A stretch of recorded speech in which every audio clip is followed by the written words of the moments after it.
Hola, yo soy Rigoberto Juárez García, estudiante de la licenciatura de Arquitectura en la modalidad online de la Universidad del Desarrollo Profesional, UNIDEP, y el presente video es para la materia de resistencia de materiales del grupo LARQ05 o LB, impartida por el profesor Eric Alejandro Mazón Ruiz.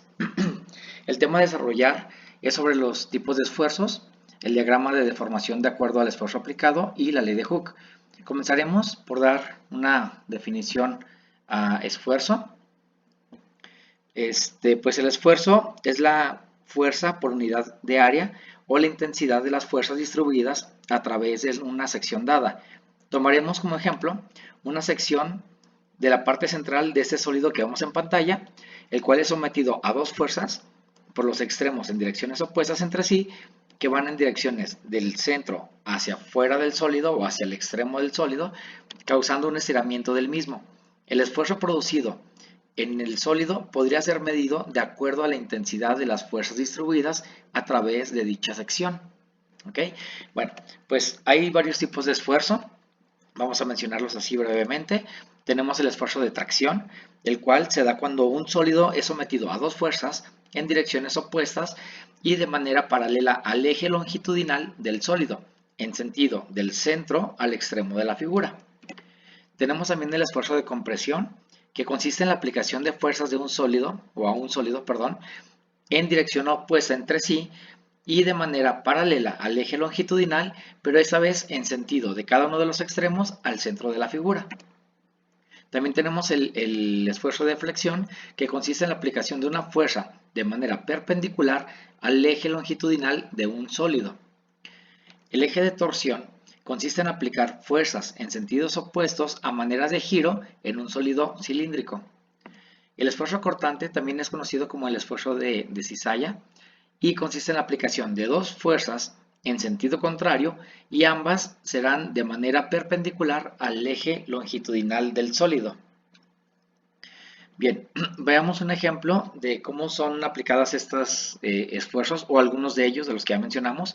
Vamos a imaginar que tenemos un puente del cual circula por ahí mismo un camión con carga y el peso de este camión va a ejercer una fuerza perpendicular al eje longitudinal del tablero del puente, lo cual, estando apoyado en dos puntos, mostrará un esfuerzo de flexión, como lo estamos viendo aquí. Vemos que el puente se flexiona. Bien, ese mismo movimiento de flexión hará que el tablero, como está sujeto a tensores, y esos a su vez están sujetos en la parte superior, van a mostrar esos tensores un esfuerzo de tracción. Del mismo modo, los tensores ejercerán la fuerza hacia abajo en los cables portadores y estos, al estar sujetos a los pilares, van a sufrir también un esfuerzo de tracción, perdón. Y asimismo, esas columnas que están soportando todo el peso desde la parte superior con los tensores, los cuales le aplicarán una fuerza hacia abajo a esos pilares, pero al estar apoyados en el suelo, se ejercerá otra fuerza de igual magnitud en sentido opuesto, creándoles un esfuerzo de compresión en los pilares.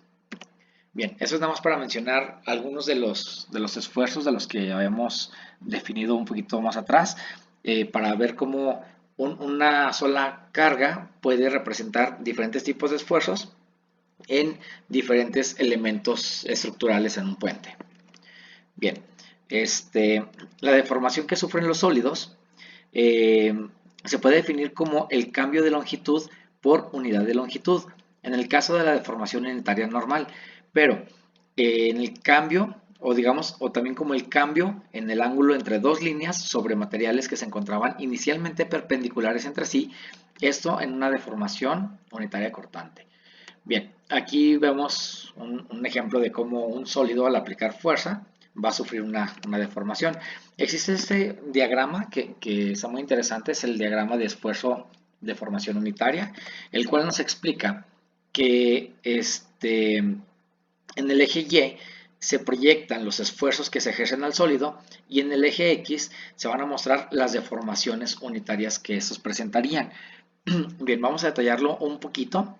Veamos este gráfico del punto, digamos, del origen hasta el punto A, la recta, pone en manifiesto la proporcionalidad entre los alargamientos y las cargas. Es decir, para iguales incrementos de P, como lo vemos aquí en el eje Y, tenemos iguales incrementos de delta L que están en el eje X.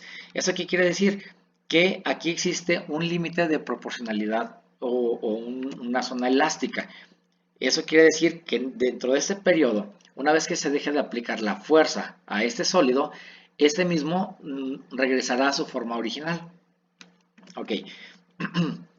Este, a partir del punto A hasta el final de la gráfica, como lo podemos ver, lo podemos denominar como el periodo plástico. ¿Ok?